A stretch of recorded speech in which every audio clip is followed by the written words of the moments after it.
Ne lui adressons pas de grandes lettres, économisons nos timbres. La République n'est plus que le musée de la Forge. Si demain, ses gérants acquiescent à notre ancien désir d'y faire un stage d'observation, reculons dès aujourd'hui, vraiment. Nous n'y improviserons aucune formation. Ces outils ont été cédés à des collections privées depuis très longtemps, et son seul vieux moule est destiné à une animation tout public en salle d'exposition. Je le jure sur la tête de ma mère, nous n'y croiserons pas un artisan. Aucune nuit ne nous sera favorable, nous perdrons la vie à tenter de nous y introduire. Momentanément, réprimons en nous-mêmes toute ambition de refonte. Aujourd'hui, dimanche 19 avril 2020, le poète en est à remercier le puissant de ne l'avoir toujours pas sacrifié. Il s'en satisfait, lol. Ici, nous partageons les smileys interrogatifs de la mère d'un pilote de la Germanwings et crevons au sous-sol d'un concept si stupide et minable qu'aucun responsable n'en assume le nom. Et puisque l'appel à la comparaison claironne, puisqu'on voudra forcément nous torticoler en direction de pire, je vais jouer de mauvaise foi. Songeons que dans le golfe d'Aden, les victimes de la piraterie maritime, elles, y voient sûrement très clair dans les intentions de leurs assaillants. Ces malheureuses victimes, j'insiste, entrent en pleine connexion avec les raisons de leur mort. En ça, leur dernier cri et leur extinction sont au moins dignes. Mais qu'en est-il de nous? Et l'argent, pourquoi ne le nomme-t-il pas?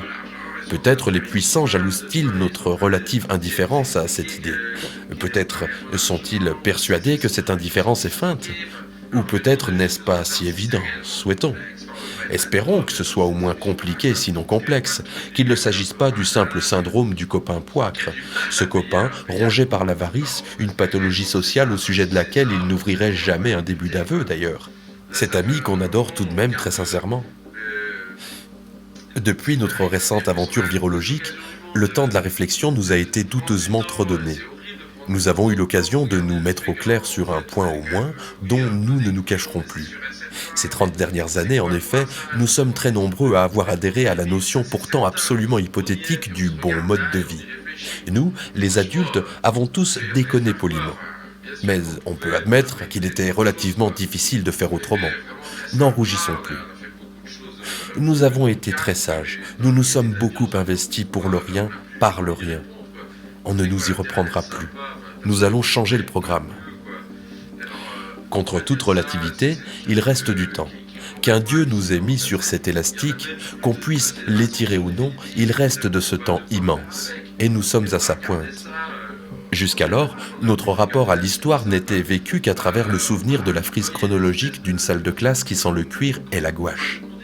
Nous progressions dans l'existence en nous donnant du sang de France, persuadés de l'emporter sur Napoléon, qui n'aura jamais connu Sébastien Loeb, et parce que situé encore bien plus à droite. Chaque 10 ans, tous absolument certains d'assister à l'interruption de son cours, nous zoomions sur la frise, mais jamais sur l'histoire. Demain, nous les enculerons. Oui, nous les enculerons et leur ferons du mal. Mais parce qu'on paie un verre au poâcre plutôt qu'on ne lui pince la jambe, chose qu'il est en mesure de reproduire, il ne sera jamais sot d'employer des armes dont ils n'ont pas la maîtrise. Ce soir, je me joins à tous les enfants du monde, à ceux qui dégoulinent depuis les triques animales, autant qu'à celui mal vivant que la culture a comprimé en chacun de nous, et dont une version renaît parfois sous le contrôle rigoureux d'un analyste, tout jeu de mots étant permis, élevé à l'école de la contre-dissidence.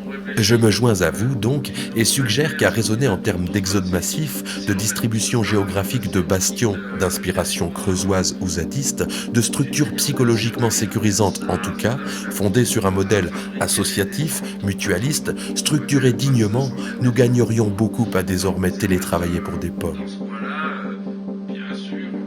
Rester là et croire qu'on y pourra quelque chose, c'est encourir le risque, certes hautement démocratique, d'être finalement entendu par le patron de la forge et de se trouver peut-être parmi 148 citoyens, un Daniel Buren et un Frédéric Mitterrand, tirés au sort pour participer au comité de sélection du design des séparateurs de voies empilables pour le compte de la mairie de Paris, mais sans rémunération.